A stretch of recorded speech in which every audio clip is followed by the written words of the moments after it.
So what are we talking about today, ladies?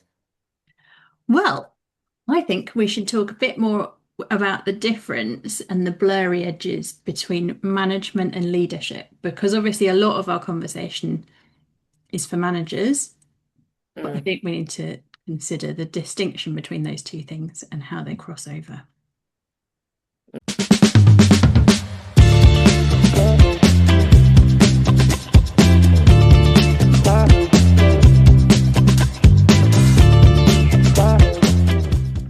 I think Thoughts? the main thing I think about management leadership is, as we know, they get conflated as seen as the same thing. But I also think that they are difficult to do without each other. Mm. So even if you don't have direct on paper management of someone, you often have management or oversight of things or functions or processes, which involves invoking leadership skills and everything. So I understand why they get blurred because definitely you can't really have one without the other. Mm. But a manager is not a lead. I personally don't think, I think leadership is characteristics, behaviors, and like ways of doing things and how you communicate and bring people with you and everything. Management is more something that you do. That's how I distinguish it in my book, that leadership Mm. is about behaviors and characteristics and things like that, but management is what you do. But that's Mm, my way of differentiating. interesting. I differentiate it slightly differently. So I think of management as helping someone to know what to do and potentially how, depending on how much experience and skill they have, where leadership is helping people to know how to think, Mm. which includes the like bringing people with you and setting vision and mission and stuff like that. But I think that opens up space for people who are more junior to still be leaders because actually they're helping their people around them, their colleagues, to like enact things in line with the values and stuff like that, which are sort of Mm. leadershipy behaviors, but they're not necessarily doing that through direct management. It's more through sort of influence. I think I was thinking that people who demonstrate leadership skills often end up in supervisory management roles because they are the person who, in a room of everyone staring silently at each other, they're the doer. They're the one who's like, okay, well, let's start somewhere. And you do often start with organizing things, functions, events, activities, and then it blurs into then for coordinating the people to do the wider things. And I think the Well, leadership stuff I find really difficult to distinguish the two because I am innately uh, lead, like I've always been that way, will always take charge of a situation, love a crisis. My anxiety just disappears in the world of we must help everyone else. um, but for me, it's so hard because I am naturally a leader, and I do think some of that things is if you have to learn those behaviors or like learn to navigate a world where it doesn't come naturally. I don't know if I'd see it the same. Mm. well, I think it's really interesting to look at how the distinction plays out on the academic side of higher education life because you do get so many people who are in senior leadership positions who have come up the academic track. Now they're like PVC of blah, blah, blah, but they don't have any line management responsibility and all of the influencing of the agenda that they're trying to push in their capacity as PVC of whatever has to happen through influencing, negotiating rather than through authority line management. And like Mm. you Mm. report to me, so you have to do what I'm telling you to do. It like it's not delegation in that format. It's something else, which I guess Politics. Yeah. has to be, It's yeah, it's like politics, isn't it? It's like politics and the persuading leadershipy people. bit without the Mm. sort of authority delegation, management, HR stuff. I think it's that seesaw. It's as you say, I think there was more leadership shown in the before I had formal management authority, that and that kind of comes in swings and roundabouts because you can show that leadership, which then gets you promoted into a position of authority, but then in order to shift to the next level, as we always say to people who were looking to progress in their careers, that well, in order to get to the next level, you have to show that you can already do work at the next level. And so I think where leadership and management blur for me is that seesaw where you're kind of back and forth between the two, or trying to balance on a Mm. fulcrum at this at any given time, trying to keep the management doing, fixing, delegating in check with the vision, and um, challenging people to stretch beyond their boundaries. And and so it's a, I don't know, it's a bit of a dance in my head, I guess, and in my experience. Yeah, and I think we see that. I think you see that sort of play out again in the dynamic where you meet people who have got quite senior into leadership positions. They have formally have line management responsibility, but they're not doing the managing. So they have Mm, people in their team who are underperforming, for example, Mm. and they're not doing the managing part of resolving that underperformance issue, but the impact is actually erosion of their leadership because the team around them are looking at them going, well, that person's not doing anything about this. And so the trust evaporates out of that. But it's like they've lent too heavily on their leadership and they haven't been doing the management. And I think that can be really slippery for people. Also, where you get that sort of cult of a personality thing, sometimes people rely on their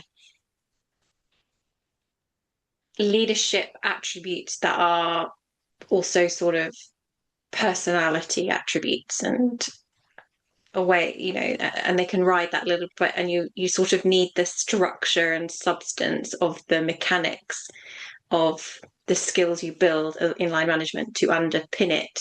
Otherwise, it becomes a bit shaky mm. on its foundations because the big thinking and the stuff that inspires people to like you and follow you and go on with you only goes so far.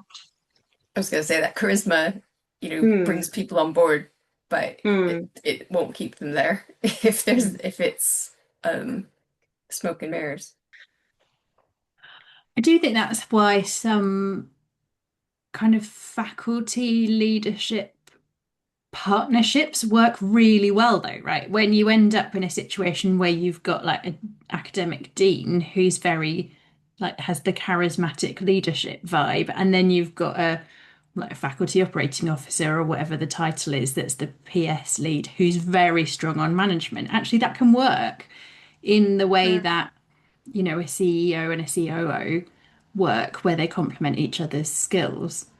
Because I think if you end up with two people who are very strong on leadership, you end up with lots of chat and no action. And if you end up with two people very strong on management, it's very organized and strict, but maybe you're not getting as much progression in whatever the mission of the organization is. So you kind of But need that duo. yeah, it makes me think back to one of our previous episodes where we talked about job sharing, and how, and I wonder if the more successful job share arrangements are between partners who complement each other's skills. I had in a previous role, it wasn't a formal job share, but we were both the same deputy role, reporting to the same manager, and but we had different bits of the portfolio that we managed, and our strengths were completely opposite to each other. We got on like a house on fire. It was brilliant. I absolutely loved working with her, and really learned where she was really, really good on like the structure and the data and and I was like, no, the vision and the fire and the thing and and I don't, oh, the details killing me, in between us, we kind of covered all four quadrants, but anytime we were kind of expected to do the whole thing, it's really, really hard to find somebody who can be all four quadrants at the same time constantly. You have to, and I know that I've just shifted our shifted down a rabbit hole, away from the blurred binary, but that's what it brought to mind. Mhm. When you say all four quadrants, are you thinking of actual quadrants? And if you are, what are in them? I'm thinking of, sorry, I've got Ooh, my little insights Lego that is like your Other person, personality tests are your available. your This personality. Yeah, this it's one your. this I had my podcast is not personality done. sponsored. I know, sorry.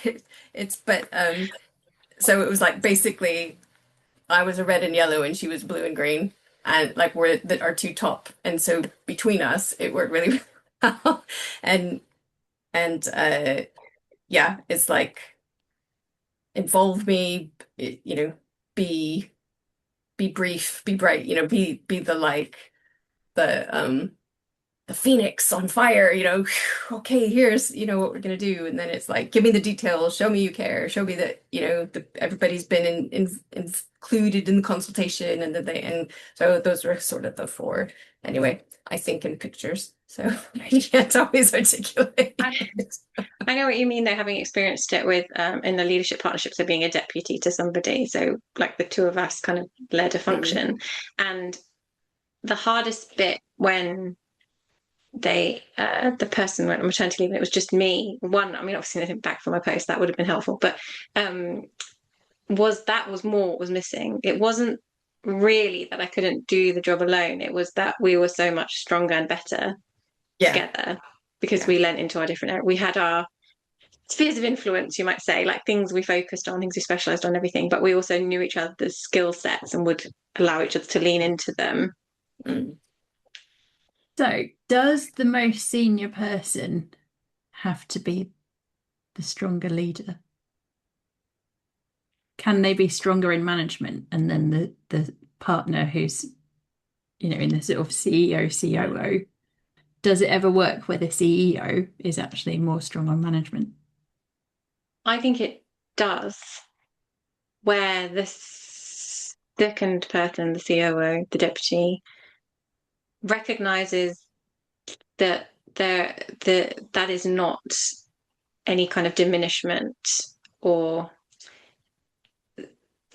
or a point that's lacking. So regardless of what I might have taken the lead on, I worked with this particular manager that I worked with. We worked as peers, right? We didn't really have much distinction, but I always never forgot that. When we were in a meeting with like the wider university, whatever, she was the manager and I was deputy, right? And that we had to keep that. That was important. I think as long as you don't expect, and she would take the bulk of thing, the weight. She understood that the seniority, the privilege came with extra burden. Mm. So I think as long as you are both able to reflect on that and to understand that, I think it actually can work really well because it's non-threatening. Where you've got someone who's very strong on the management side, who's in the more senior post, and someone comes through who's a really charismatic leader and powering ambitiously through their career, and they step into the deputy role, Mm. someone might find that quite threatening. If you're happy to support them in their learning, to help them temper themselves, as she did me, help them be more in moderation, and then let them fly, I think it works really well.